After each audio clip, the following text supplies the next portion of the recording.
let me go with the problem number 6 based on unitary method, right?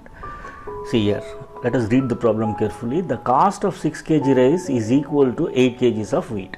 If the cost of wheat is rupees 6 per kg, then cost of 1 kg rice is how much? That is what we need to find out.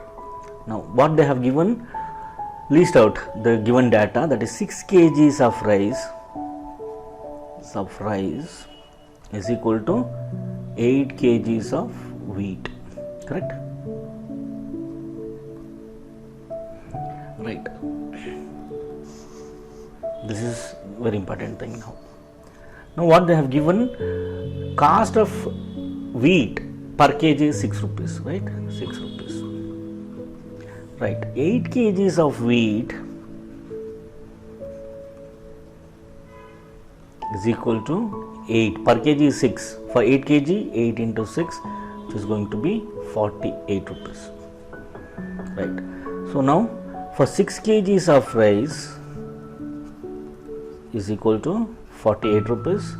For 1 kg of rice is equal to 48, that divided by 6. So now simplified, 6 ones are 6 8s are 48, right? 8 rupees, right? This is 8 rupees.